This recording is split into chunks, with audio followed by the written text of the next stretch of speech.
शायद मिला से कुछ मसला हुआ, इस वजह से हाइब्रिड प्लान पे फॉलो हो रहा है, वरना मुझे भी ये बताया गया था कि मंडे से सारी फिजिकल क्लासेस होंगी। मगर मेरे आज से मंडे वेडनेसडे जो होंगी वो ऑनलाइन होंगी, और ट्यूसडे थर्सडे जो होंगी वो फिजिकल होगी तुम लोग की, और फ्राइडे को फिर फिजिकल होगी, जैसे पहले चल रहा था छुट्टियों से पहले। लास्ट क्लास में कहाँ तक करा दिया था? लास्ट क्लास के अंदर मैंने करवा दिया था, यहाँ तक प्रूफ करा दिया था, V is equals to into d, और इसके ग्राफ वोल्टेज बराबर था electric field strength multiply by distance के, और उसके ग्राफ करवा दिए थे शायद। आज की क्लास में इसके आगे से कंटिन्यू करेंगे, और उसके बाद जो नेक्स्ट सब टॉपिक आता है आपके पास, वो सब टॉपिक आपके पास है मैंने चार्ज पार्टिकल स्टेशनरी बिटवीन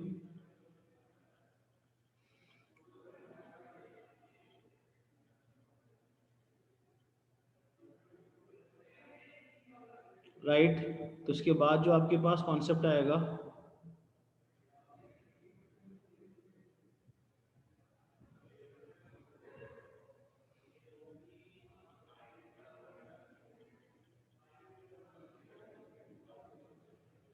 एक सेकंड बता रहा हूँ मैं।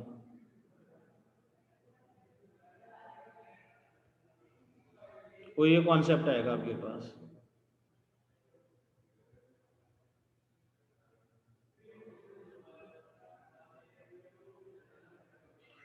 देखो relationship between speed end voltage, electric field के सब टॉपिक है relationship between speed end voltage. अगर आप स्पीड और वोल्टेज का रिलेशन निकालना चाहते हो इलेक्ट्रिक फील्ड के अंदर, तो आप किस तरह से अप्लाई करते हो? अगर आप वोल्टेज अप्लाई करते हो तो वोल्टेज के अप्लाई करने से आपके पास स्पीड ऑफ चार्ज पार्टिकल पे क्या चेंज आता है। टॉपिक का नाम देखो, सब टॉपिक है इलेक्ट्रिक फील्ड का, relationship between speed end voltage.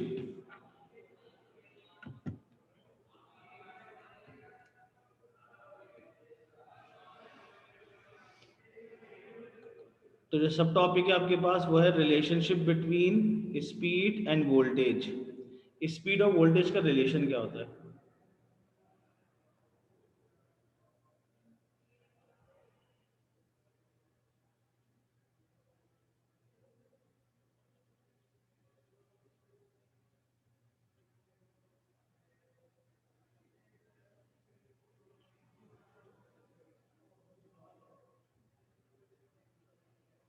तो अगर किसी भी चार्ज पार्टिकल की स्पीड निकालना चाहते हो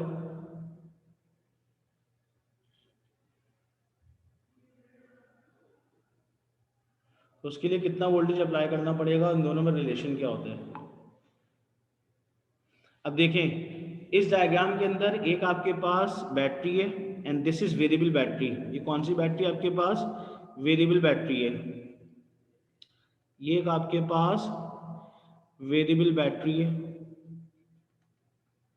ये ज्वाइन हुई हुई है फिलामेंट लैम्प के साथ। This is your filament lamp. जब आप इस पे 10K वोल्ट से 20 किलो वोल्ट अप्लाई करते हो तो this filament lamp becomes red hot and then it's emits electron. ये इलेक्ट्रॉन निकल गए, ये जितने भी दिखा रहा हूँ मैं सारे के सारे इलेक्ट्रॉन्स हैं। ये कब होंगे? जब आपके पास ये फिलामेंट लैम्प रेड हॉट हो जाएगा। रेड हॉट होने के बाद इसमें से इलेक्ट्रॉन निकल रहे होंगे। ये जो चीज़ आगे मैंने बनाई है इसको बोलते हैं इलेक्ट्रॉन डिटेक्टर।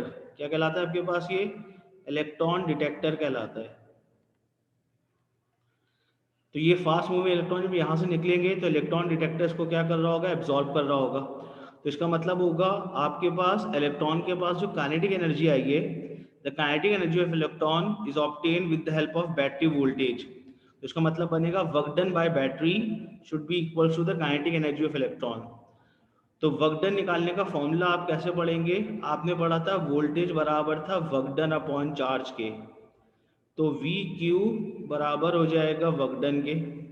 इसका मतलब बनेगा इस वर्क डन की जगह पे आप लिख सकते थे वी क्यू। काइनेटिक एनर्जी का फॉर्मूला आपने पढ़ा था हाफ एम वी स्क्वायर। क्या फॉर्मूला पढ़ा था आपने? Half M V square. तो वी क्यू बराबर हो जाएगा हाफ एम वी स्क्वायर के। तो अगर आप इसमें से स्पीड को सब्जेक्ट बनाओ, एक तो फॉर्मूला ये बन गया, राइट। कभी कभी पेपर में शो करने को आ जाता है, क्या शो करने को आता है? Show that the speed of electron. तो आप इसमें से स्पीड को सब्जेक्ट बनाओगे तो 2 इधर डिवाइड हो रहा है, इधर आके मल्टीप्लाई होगा, तो 2v³ अपॉन m बराबर हो जाएगा v² के। ये स्मॉल v है, ये स्पीड है, ये कैपिटल V है, ये वोल्टेज है। तो अगर मैं रूट लगा दूं तो फॉर्मूला बन जाएगा 2V³ upon m under root बराबर हो जाएगा स्पीड के। तो this is the final formula of speed. Paper 2 के अंदर ये फॉर्मूला ड्राइव करने को आ जाता है। तो अगर ये फॉर्मूला ड्राइव करने को आएगा तो उसके लिए आपको यहाँ तक वर्किंग करनी पड़ेगी। तो अगर किसी भी चार्ज पार्टिकल की स्पीड की बात करूँगा तो किसी भी चार्ज पार्टिकल की स्पीड निकालने के लिए आपको क्या क्या चीज़ें पता होनी चाहिए? आपको पता होना चाहिए वोल्टेज, आपको पता होना चाहिए चार्ज, आपको पता होना चाहिए मास। तो the speed of charge particle depends upon these factors. तो 2v³ upon m should be equals to small v। Small v का मतलब स्पीड है, कैपिटल V का मतलब वोल्टेज है। इस पे एरो बना देता हूँ ताकि डिस्टिंग्विश कर सके, क्योंकि स्मॉल v है, कैपिटल V है। तो आपने इस चैप्टर में जो फॉर्मूले पढ़े थे, पहला फॉर्मूला पढ़ा था E is equals to F upon Q. Electric field strength is the ratio of force upon charge. दूसरा फॉर्मूला पढ़ा था वोल्टेज बराबर है वर्क डन अपॉन चार्ज के। तीसरा फॉर्मूला लास्ट क्लास में ड्राइव किया था फिजिकल क्लास में, वोल्टेज बराबर था electric field strength multiply by distance के। Electric field strength is the ratio of voltage upon distance के, जिसकी यूनिट होती थी वोल्ट्स पर मीटर। और चौथा फॉर्मूला भी आपने ड्राइव किया है V³ बराबर है हाफ mv², या स्मॉल v बराबर होगा 2v³ अपॉन m। तो टोटल ये 4 और एक फॉर्मूला आएगा, 5 फॉर्मूले इस चैप्टर के अंदर। तो डायग्राम बनाओ पहले, फिर मैं इसकी वर्डिंग कराता हूँ।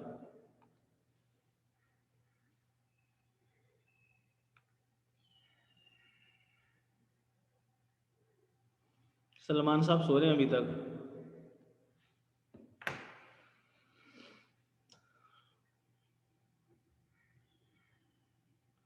करो यहाँ तक कॉपी, पहले डायग्राम बनाओ इसकी। इसकी डायग्राम बनाओगे उसके बाद मैं इसकी वर्डिंग कराऊंगा।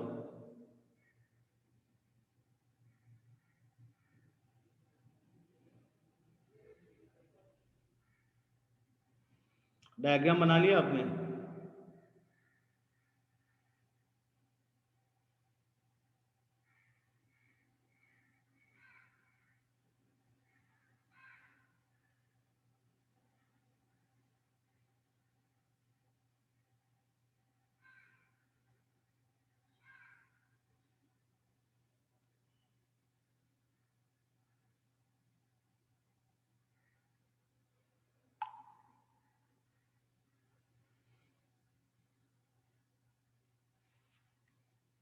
हाँ 2 मिनट दे रहा हूँ, करो कॉपी से।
जी हो गया इतने टाइम में कॉपी?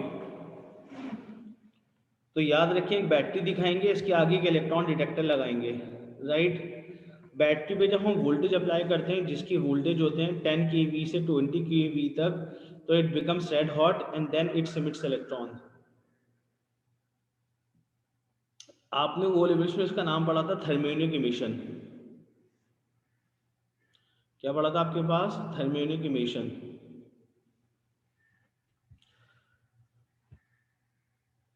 अब मैं यहाँ पे इसकी वर्डिंग कर रहा हूँ।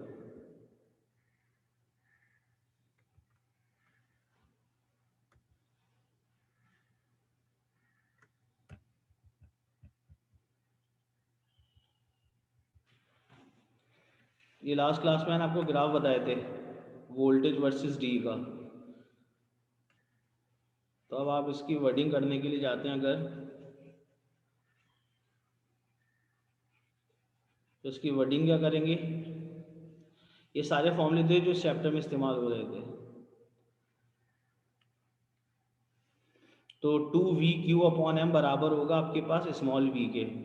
यहाँ पे कैपिटल वी का मतलब क्या है? यहाँ पे कैपिटल वी का मतलब है आपके पास, कैपिटल वी का मतलब है बैटरी वोल्टेज। क्या मतलब है आपके पास? Battery voltage. स्मॉल वी का मतलब है, इस पे एरो बना देता हूँ, स्पीड ऑफ इलेक्ट्रॉन। एम का मतलब है मास ऑफ इलेक्ट्रॉन। क्यू का मतलब है चार्ज ऑफ इलेक्ट्रॉन। अब मैं अगर इस डायग्राम की वर्डिंग करना चाहूँ तो इस डायग्राम की वर्डिंग क्या होगी वो भी देख लें आपके पास। ऊपर जाता हूँ मैं, डायग्राम आपकी नज़रों के सामने हो। डायग्राम ये थी आपके पास। इस डायग्राम को देखते हुए आप जो वर्डिंग करेंगे इसकी, वो वर्डिंग क्या होगी वो देख लें अब आप।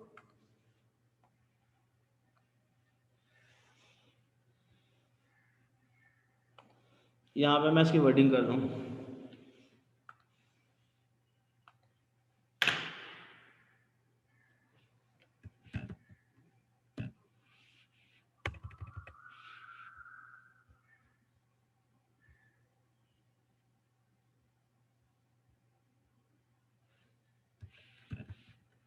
When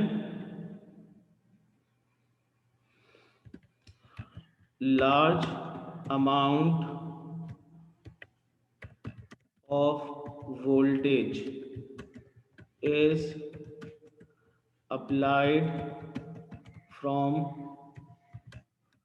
a variable battery,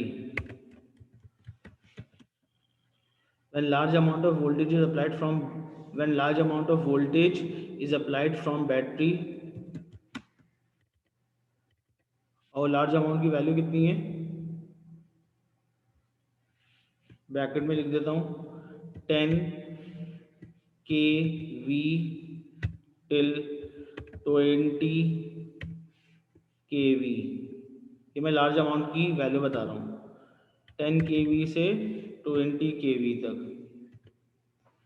when large amount of voltage, bracket में लिखता हूँ 10 kV to 20 kV is applied from variable battery, so filament lamp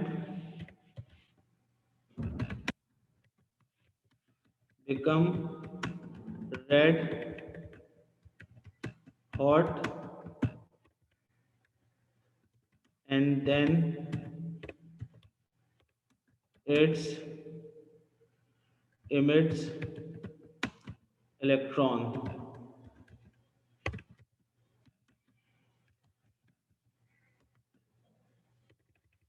emits electrons which are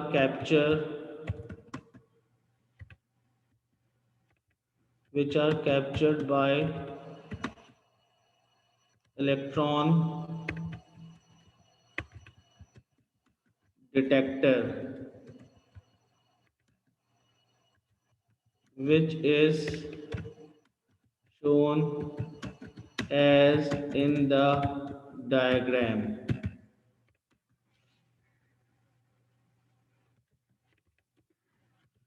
It means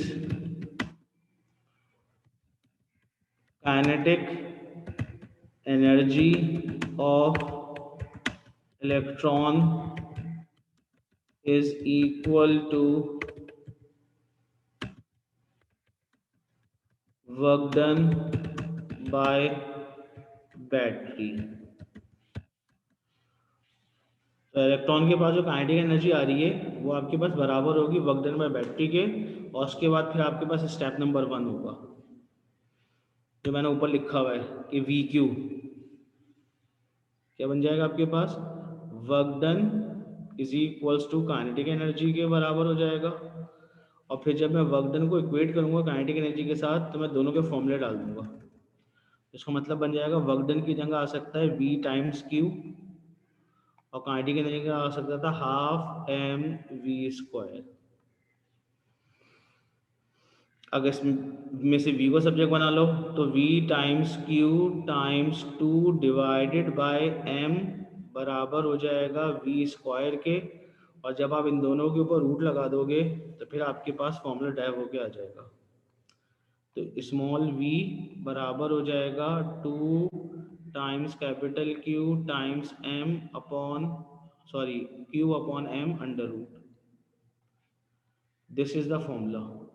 तो इसका मतलब होगा स्पीड डिपेंड्स अपॉन वोल्टेज, क्योंकि charge तो constant है। इलेक्ट्रॉन का चार्ज कितना होता था, चार्ज का मतलब है इलेक्ट्रॉन का चार्ज, और इलेक्ट्रॉन का चार्ज आपको याद होना चाहिए 1.6 time 10 to the power minus 19 coulomb, और m का मतलब होता था मास, और मास इलेक्ट्रॉन का होता था 9.11 times 10 to the power minus 31 kg। तो आपको चार्ज पता चल गया, आपको मास पता चल गया, ये दो कांस्टेंट है। ये आपको डाटा बुकलेट में गिवन होंगे। कहाँ गिवन होंगे आपके पास, डाटा बुकलेट या पहला page of your paper, data book.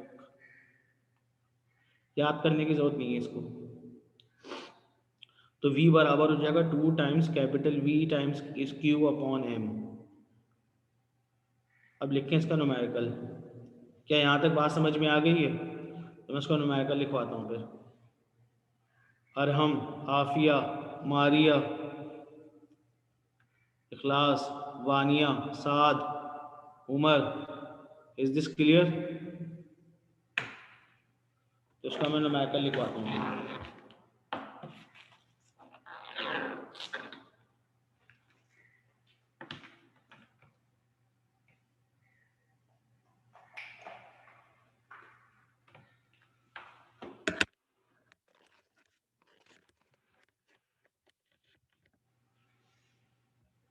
और फिर इसके ग्राफ बनवाता हूँ स्पीड वर्सेस वोल्टेज के।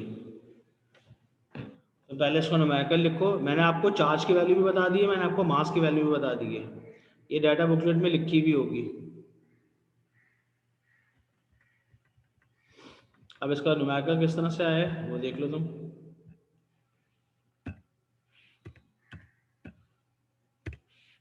साइज बड़ा कर दूं मैं आपके पास, रुके। Question number 1, when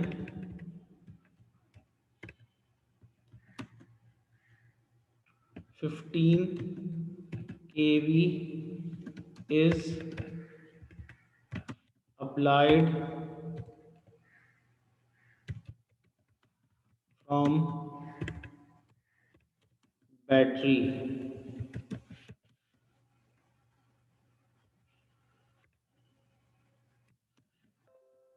calculate first part speed of electron। पहले पार्ट में आपने निकालना था speed of electron, second part में आपने निकालनी है काइनेटिक एनर्जी ऑफ इलेक्ट्रॉन। अगर आप 15 केवी वोल्ट अप्लाई करते हैं बैटरी से तो एग्जामिनर बोलता है आपके पास क्या निकाल के बताओ, स्पीड निकालो और काइनेटिक एनर्जी निकालो। कैसे करेंगे?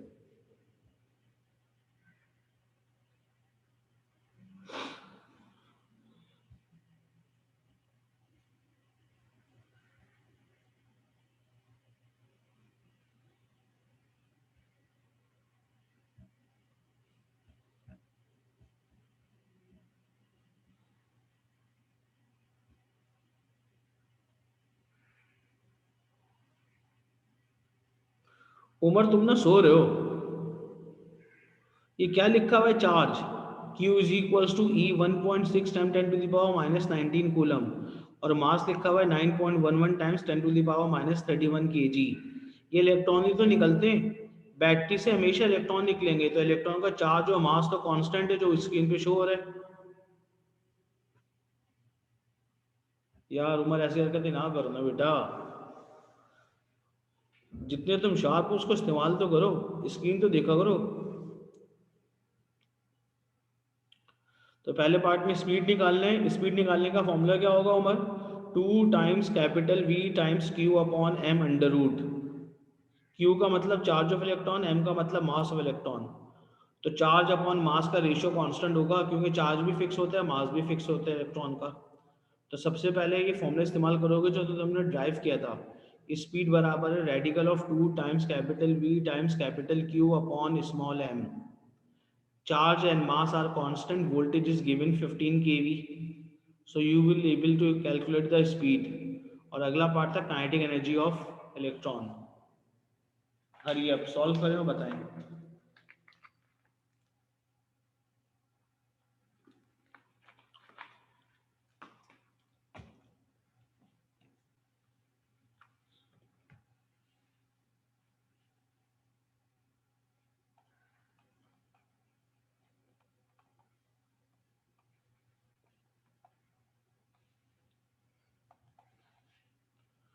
तो स्पीड निकालने के लिए फॉर्मूला लिखेंगे आप 2 times V times Q upon M, और जब सारी इसमें वैल्यूज डालेंगे तो 2 × वोल्टेज गिवन था 15,000, चार्ज होता है आपके पास 1.6 टाइम 10⁻⁻19 डिवाइडेड बाय मास होता था 9.11 टाइम्स 10⁻⁻31, और जब इस पे अंडर रूट लगा देंगे आप तो आपका फुल फ्लैश आंसर आ जाएगा। बताओ मुझे कितना आंसर आ रहा है।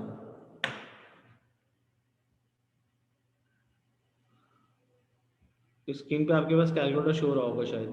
तो 2 × 15,000 मल्टीप्लाई बाय 1.6 टाइम्स 10⁻⁻19, पहले इस तीनों को मल्टीप्लाई किया, आंसर ये आ गया। अब इस आंसर को डिवाइड कर देंगे 9.11 टाइम्स 10⁻⁻31 से, तो ये आंसर आ गया 5.26 टाइम 10 टू दी पावर। अब इसको under root of your answer, तो आंसर आ रहा है आपका 72.6, 72.6 टाइम 10 टू दी पावर 6, ये आंसर आ रहा है। This is the speed. तो मेरा जो आंसर आ रहा है स्पीड का, वो आंसर मेरे पास स्पीड का आ रहा था 72.6 times 10 to the power 6 metre per second. This is my answer. Check करें आपका आंसर क्या आ रहा है।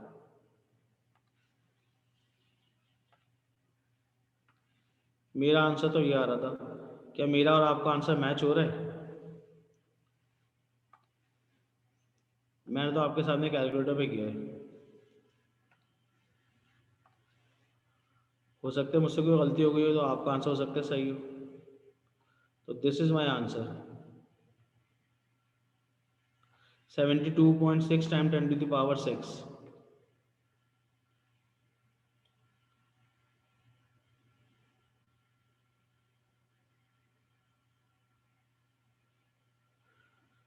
हाँ सही है, मैंने 72.6 किया है, तुमने डेसिमल प्लेस सीधा कर दी, और तो 7.26 हो जाएगा, तो राउंड ऑफ के 7.3 टाइम्स 10 टू द पावर 7 हो जाएगा। सही है आंसर तुम्हारा। ये देखिए कैलकुलेटर की वर्किंग शो हुई थी यहाँ पे।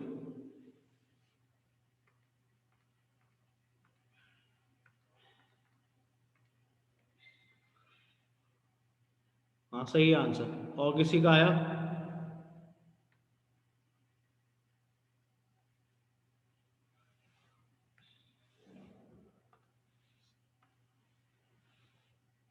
मारिया बिल्कुल सही है।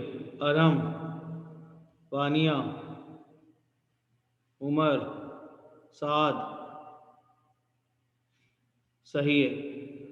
अब इसका ग्राफ आता है, एग्जामिनर बोलता है स्पीड वर्सेस वोल्टेज का ग्राफ प्लॉट करके दिखाएं। फॉर्मूला आपके पास लिखा हुआ है। ठीक है बेटा, सही है, सबके सेम आंसर आ रहे हैं। आपके पास फॉर्मूला क्या लिखा हुआ था? ये लिखा हुआ है formula, this is the formula. बोलते हैं इस फॉर्मूले को इस्तेमाल करते हैं, v बराबर है 2 times v times q upon M under root. Examiner बोलते हैं ग्राफ बना के बताएं। किसका graph? Graph of voltage versus speed, graph of voltage versus speed of charge particle. और चार्ज पार्टिकल क्या है आपके पास? इलेक्ट्रॉन है। वो चार्ज पार्टिकल क्या है आपके पास? ब्रैकेट में लिख देता हूँ स्मॉल ई। स्मॉल ई का मतलब है इलेक्ट्रॉन। तो अगर आपके पास आप ग्राफ बनाना चाहते हो,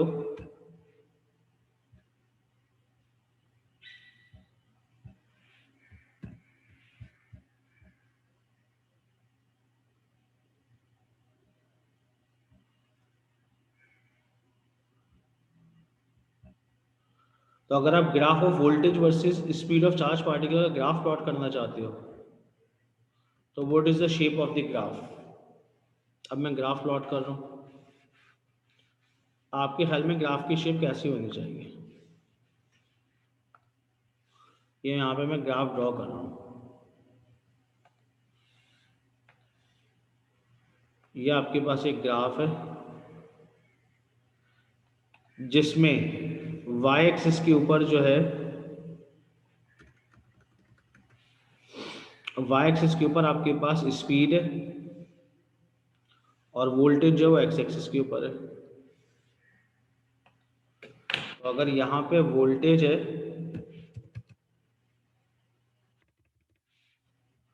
साइज रुके इसका बड़ा कर दूंगा, तो यहाँ पे वोल्टेज है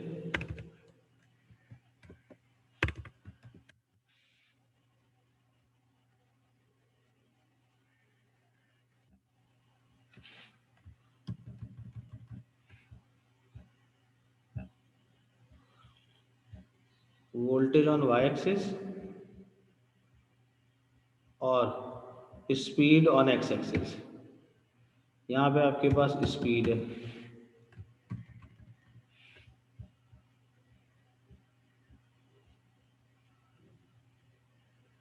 तो आपके ख्याल में ग्राफ की शेप कैसी होनी चाहिए? अगर स्पीड ऑफ वोल्टेज का ग्राफ होता तो फॉर्मूला देखते हुए क्या आप बता सकते हैं? बताएं कैसा बनेगा ग्राफ? तो ये तो वी स्क्वायर नहीं है ना बेटा, ये तो वी है खाली। तो बताओ ग्राफ की शेप कैसी होगी?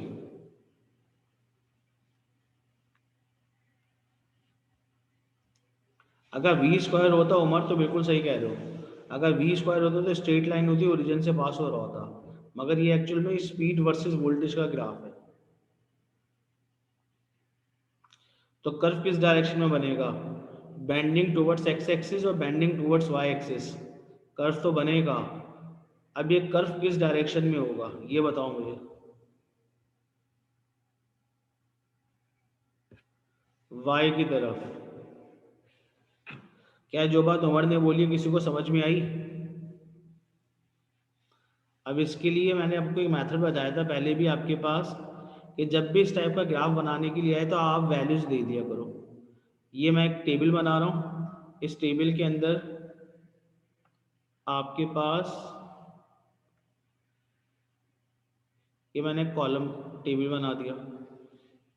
इस टेबल के अंदर मैं आपके पास डिफरेंट वैल्यूज डालता हूँ। डिफरेंट वैल्यूज डालने का मतलब क्या है? आपके पास तीन वैल्यूज सेलेक्ट कर लें कोई भी।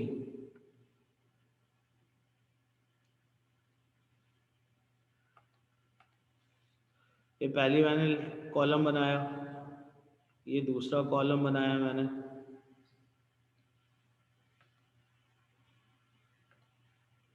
ये तीसरा कॉलम बनाता हूं मैं। अब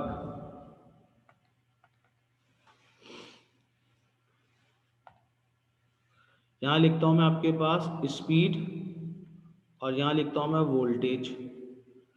वोल्टेज कैपिटल में लिख रहा हूँ, स्पीड स्मॉल में लिख रहा हूँ। तो आपके पास फॉर्मूला जो लिखा हुआ था वो लिखा हुआ था स्पीड बराबर है radical of 2 times capital V Q N times M. तो इसमें कांस्टेंट क्या क्या है, इसमें 2 कांस्टेंट है, इसमें चार्ज कांस्टेंट है, इसमें मास कांस्टेंट है। इसका मतलब होगा speed is directly proportional to under root of capital V, या स्पीड का square is directly proportional to V. तो इसका मतलब होगा जब आप वोल्टेज डालोगे यहाँ पे तो उसका अंडर रूट जो होगा वो स्पीड के बराबर होगा। अगर मैं वोल्टेज 1 डालता तो स्पीड भी 1 आती, अगर मैं वोल्टेज 4 डालता तो स्पीड 2 आती, अगर मैं वोल्टेज 9 डालता तो स्पीड आपके पास आ जाती 3।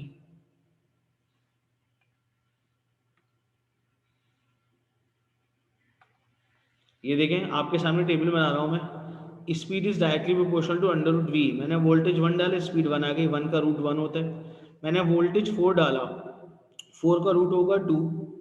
मैंने वोल्टेज 9 डाला तो आपके पास स्पीड आ गई 3। तो इसका मतलब बनेगा आपका ग्राफ जो बेंट होगा वो आपके पास इस डायरेक्शन में होगा, decreasing gradient not increasing gradient, because speed on Y axis, speed Y axis पे थी और वोल्टेज एक्स एक्सिस के ऊपर था। तो इसका मतलब बनेगा 1 के ऊपर 1 आ रहा होगा, ये देखें ये 1 ये 2 ये 1 आ गया। अब इसका 2 जो होगा उसके ऊपर वोल्टेज जो आएगा वो आ रहा होगा 4, और इसके 3 के ऊपर 3 यहाँ पे बनेगा अगर, तो वोल्टेज की जो वैल्यू होगी वो आपके पास बन रही होगी 9। क्या ये बात समझ में आई? तो ग्राफ जो होगा वो डिक्रीजिंग ग्रेडियंट होगा, decreasing gradient not increasing gradient. Umar साहब और इखलाक साहब जो आप बातें कर रहे थे ना, दोनों बातें गलत थी। अगर मैं एक्सिस को शिफ्ट कर देता, वोल्टेज वाई एक्सिस पे ले जाता और स्पीड एक्स एक्सिस पे ले जाता, तो फिर इंक्रीजिंग ग्रेडियंट बनता या बेंडिंग टुवर्ड्स वाई एक्सिस होती। अभी जो एक्सिस गिवन थे उसमें स्पीड वाई एक्सिस पे थी और वोल्टेज एक्स एक्सिस पे था, तो बेंडिंग जो हो रही होगी टुवर्ड्स एक्स एक्सिस हो रही होगी, क्योंकि मोर वोल्टेज पे कम स्पीड मिल रही है।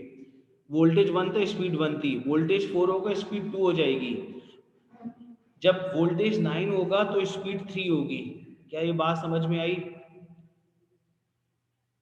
ये बात सबको समझ में आनी चाहिए, इसीलिए मैंने वैल्यूज डाली हैं ताकि आपको ग्राफ प्लॉट करने में आसानी रहे। तो आप जो बात बोल रहे थे वो बात गलत थी, चाहे वो उमर बोल रहे हो चाहे वो इखलास बोल रहे हो। याद रखिए जब भी इस टाइप का कोई ग्राफ आए तो आप अपने आप को वैल्यूज डाल दिया करें अकॉर्डिंग टू फॉर्मूला। फॉर्मूला लिखो, देखो फॉर्मूले में क्या क्या चीज़ें कांस्टेंट है, जो जो चीज़ें कांस्टेंट है उसको इग्नोर कर दो, फिर सही है उम्र तुम्हारा। अगर तुमने वोल्टेज वाई एक्सिस पे लिया था, वैसे वोल्टेज जो है वो इंडिपेंडेंट क्वांटिटी है स्पीड के लिहाज से, क्योंकि वोल्टेज बढ़ाएंगे तो स्पीड बढ़ेगी, अगर वोल्टेज कम रखेंगे तो स्पीड कम होगी। तो एक्चुअल में voltage is independent quantity and speed is dependent quantity.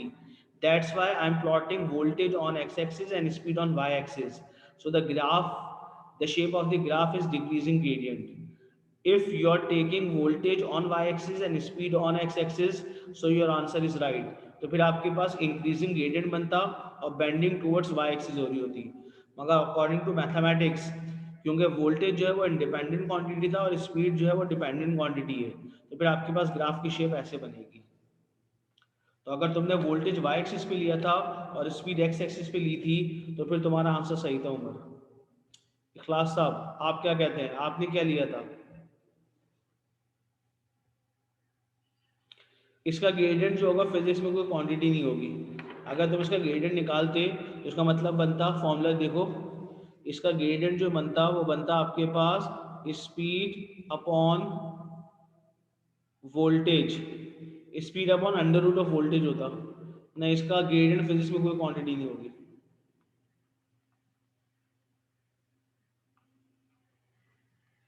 इसका ग्रेडियंट कोई क्वांटिटी नहीं होगी, क्योंकि ग्रेडियंट निकालने के लिए आपके पास, हाँ अगर स्पीड के स्क्वायर में करता तो फिर वो वोल्टेज के समथिंग के बराबर हो जाता। तो इसका ग्रेडियंट जो निकलेगा वो डिक्रीजिंग ग्रेडियंट होगा, यूनिफॉर्म नहीं होगा।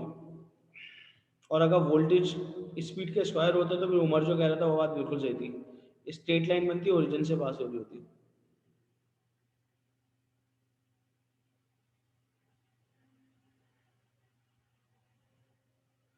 फिर सही है, फिर सही है, मगर सोचा करो ना कौन सी चीज़ डिपेंडेंट है कौन सी चीज़ इंडिपेंडेंट है। तो इंडिपेंडेंट जो आएगी वो आएगी वाई एक्सिस पे, और इंडिपेंडेंट एक्स एक्सिस के ऊपर आएगी, और डिपेंडेंट वाई एक्सिस के ऊपर जाएगी।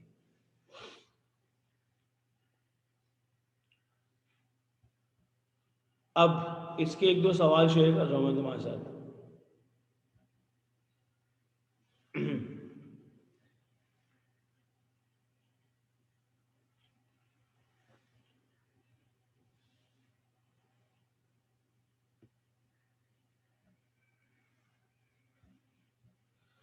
ये इलेक्ट्रिक फील्ड आ गया।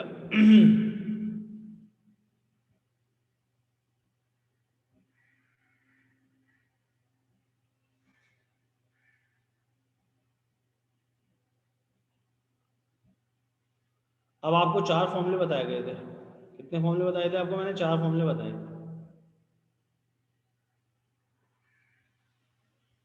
ऐसा सवाल लो जिस पे वर्किंग ना की हुई हो, कुछ सवालों पे वर्किंग हुई हुई है, रुके।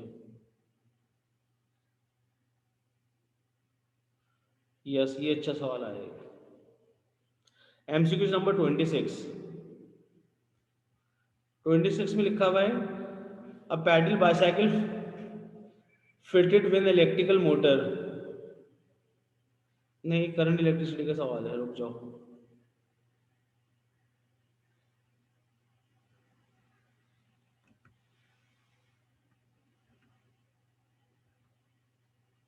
ये सवाल कैसे करेंगे? MCQ number 32।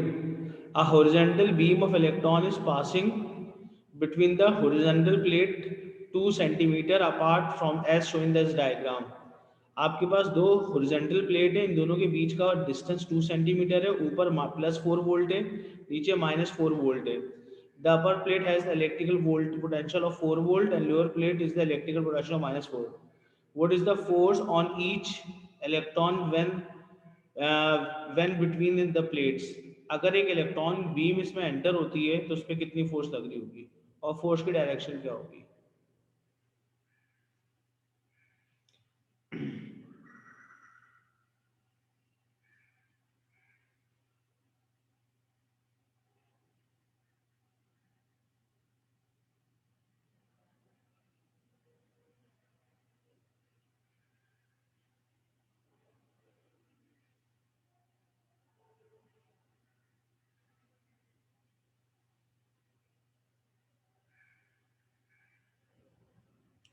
नहीं, इसमें डिपेंडेंट इंडिपेंडेंट के हिसाब से ग्राफ बनेगा।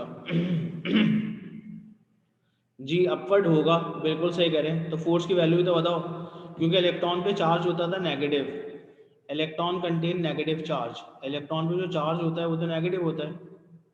तो इलेक्ट्रॉन पे नेगेटिव चार्ज होता है तो बेंडिंग तो होगी टूवर्ड्स अपवर्ड प्लेट। बिल्कुल सही कह रहे हैं आप, क्योंकि ऊपर जो पॉजिटिव चार्ज है नीचे नेगेटिव चार्ज है, तो इलेक्ट्रॉन बैंड होगी तो ऊपर जा रहा होगा, क्योंकि ऊपर पॉजिटिव चार्ज होगा नीचे नेगेटिव चार्ज होगा, तो बैंडिंग तो अपवर्ड होगी। मगर फोर्स की वैल्यू क्या होगी? इलेक्ट्रॉन का चार्ज कितना होता था उमर? चार्ज ऑफ इलेक्ट्रॉन बराबर होता था 1.6 टाइम्स 10⁻⁻19 कूलम के, ये वैल्यू होती थी 1.6 time 10⁻⁻19।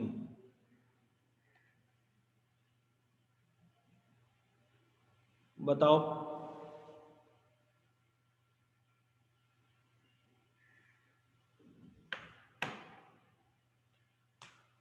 1.6 times 10⁻⁻19 is the value of voltage, sorry, value of charge of electron। इस चैप्टर में अभी तक जो आपने फॉर्मूले पढ़े वो चार फॉर्मूले पढ़े हैं। और हम बी बोल रही हैं। देखें, इस चैप्टर में पहला फॉर्मूला आपने पढ़ा था E is equals to F upon Q. दूसरा फॉर्मूला पढ़ा था V is equals to W upon Q. तीसरा फॉर्मूला पढ़ा था E is equals to V upon D. और चौथा फॉर्मूला भी आपने ड्राइव किया था वी क्यू बराबर है हाफ एम वी स्क्वायर के। तो एक्चुअल में आपको वोल्टेज गिवन है, आपको सेपरेशन गिवन है। तो सबसे पहले फॉर्मूला इस्तेमाल करोगे आप, formula number 3, electric field strength. रुको मैं स्क्रीन शेयर कर रहा हूँ, रुके एक मिनट, स्क्रीन मेरी बंद हो गई है।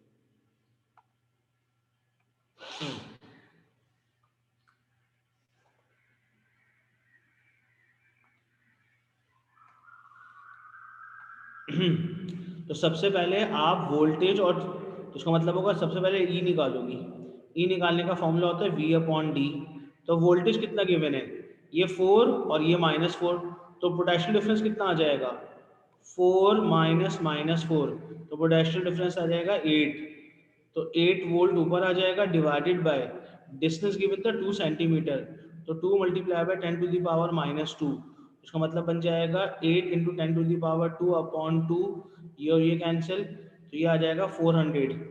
400 आपके पास क्या चीज़ आ गई, इलेक्ट्रिक फील्ड स्ट्रेंथ, वोल्ट पर मीटर। सिंस ई का अपना फॉर्मूला था एफ अपॉन क्यू, तो वोल्टेज आप, इलेक्ट्रिक फील्ड स्ट्रेंथ आ गई है 400, फोर्स निकालनी है। इलेक्ट्रॉन पे चार्ज कितना होता है, 1.6 टाइम 10 टू द पावर -19।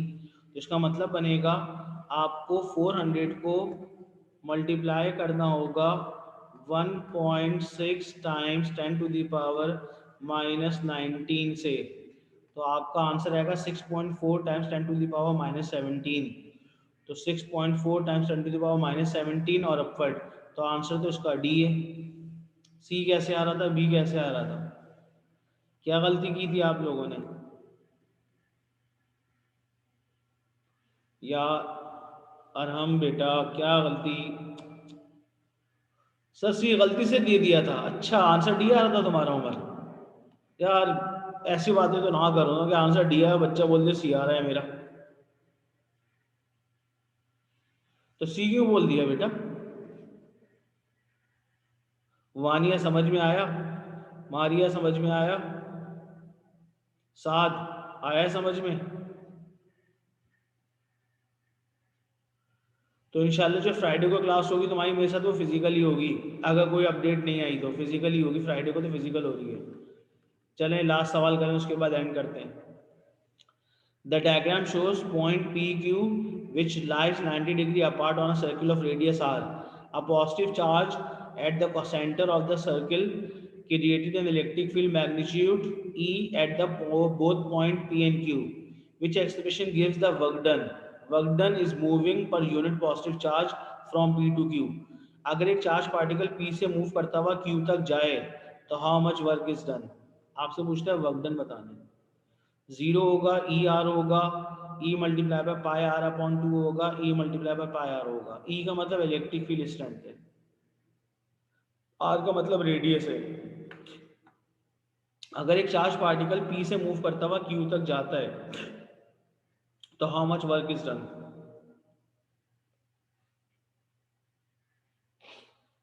ये बहुत इंपॉर्टेंट और रिपीटेड सवाल है ये। अगर एक चार्ज पार्टिकल पी से मूव करता हुआ क्यू तक जाएगा तो how much work is done when it is moving in a circular path. अगर वो एक सर्किल में मूव कर रहा हो तो आपसे पूछता है how much work is done.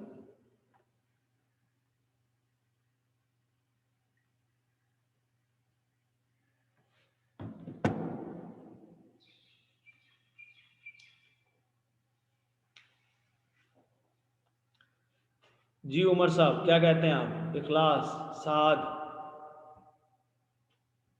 anyone who want to give the answer।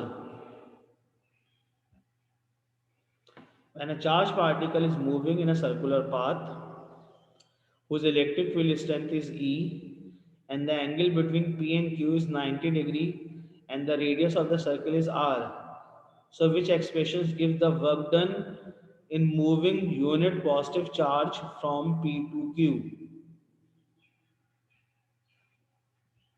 Gas your answer.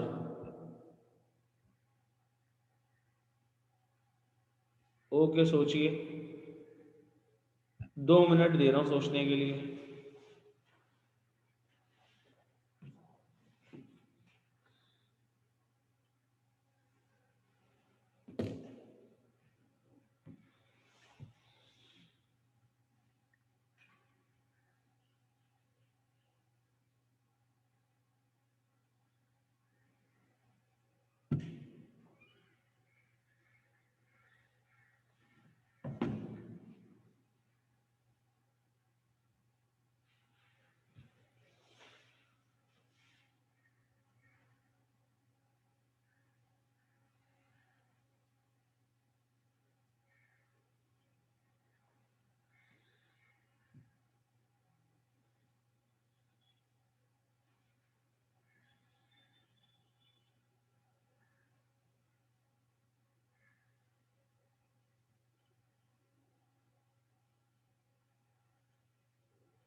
क्या आंसर आया?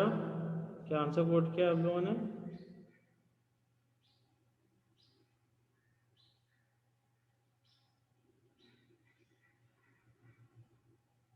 आंसर जीरो है, ऑप्शन ए।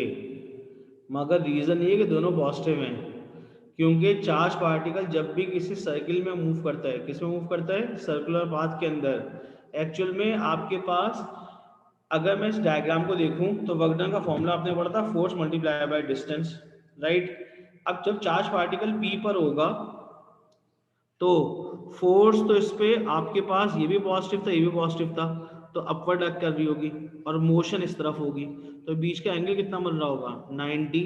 तो वर्क डन निकालने का फॉर्मूला था force multiply by distance into cos 90, और कॉस 90 होता था 0। तो याद रखें, when a charge particle moving in a circular path it's make a tangent.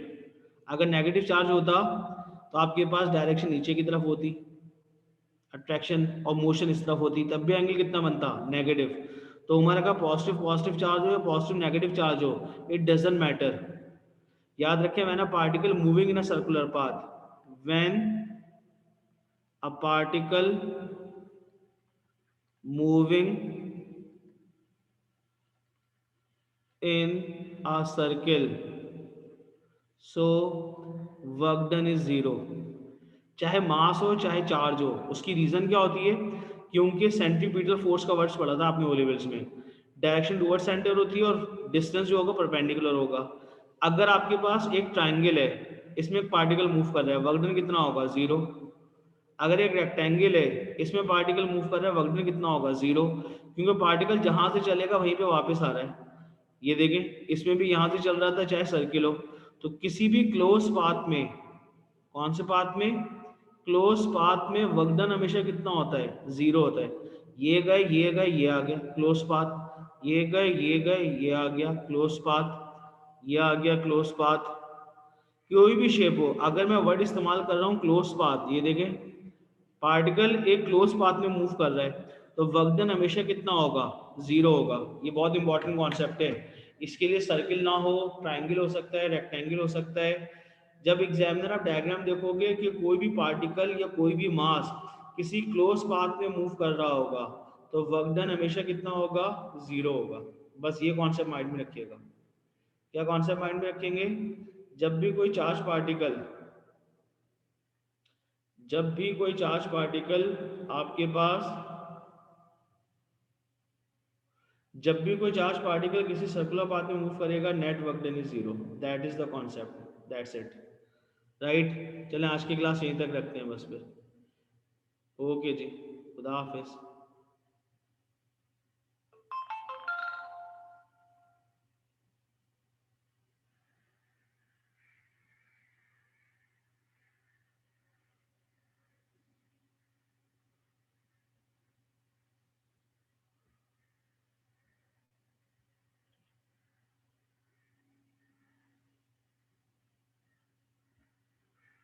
ये लो अपर वाला क्वेश्चन, वन ईयर, स्क्रीनशॉट ले लो। ये था ये पूरा सवाल था, ले लो स्क्रीनशॉट, वन ईयर।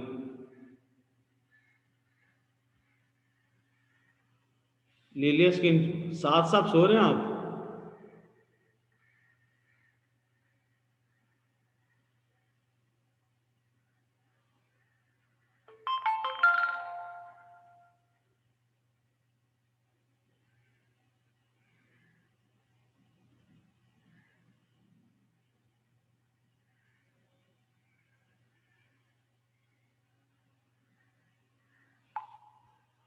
चलें, ओके जी, खुदा हाफिज।